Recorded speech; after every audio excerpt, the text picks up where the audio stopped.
Omukulembeze w'eggwanga Yoweri Kaguta Museveni atenderezza emirimu egyakolebwa omugenzi Joan Kagezi eyali omuwaabi wa gavumenti eyattibwa abajjambula ng'ennaku z'omwezi 3 Maachi omwaka 2015. President Museveni omugenzi Joan Kagezi amwogeddeko ng'omulwanyi Namige nti bwe yafuna obubaka obumutiisatiisa okuva mu musango gw'okutega bbomu mu Kampala teyaguvaamu. Joan because she stood for the truth. Some of those who killed her are already dead. President yagenze mu maaso n'ategeeza nti newankubadde abajjambula bajjawo obulamu bwa Joan, gavumenti naye eri mu kubafeffetta eyo mu bibira by'e Congo ng'agamba bangi baggiddwawo. Now in this case, the killers of Kagezi thought they were smart. I know the CJ has told us to call them suspects. Yes, the suspects. Now these suspects thought they were smart, but they miscalculated. President okwogera bino abadde ku kisaawe Kololo ng'ekitongole ekiwaabi kya gavumenti kijjukira omugenzi Joan Kagezi eyakuwa amasasi we yali adde ewaka. Speaker wa Parliament Anita Anet Among omugenzi Joan amwogeddeko ng'omukyala eyali agoberera amateeka ng'eggwanga lyafiirwa omuntu atazzikawo.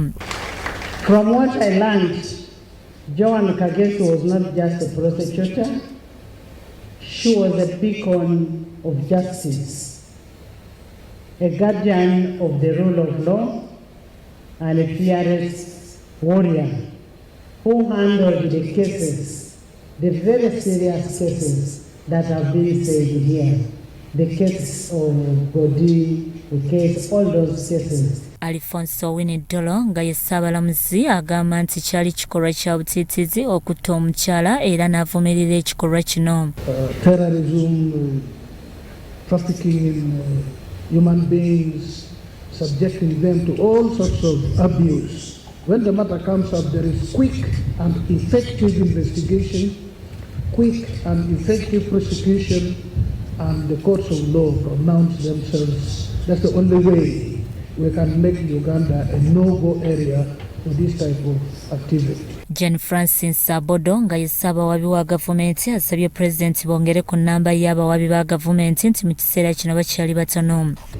It's however important for us to report to you, just for planning purposes, that despite our wide mandate, many of our priorities have remained largely unfunded and underfunded.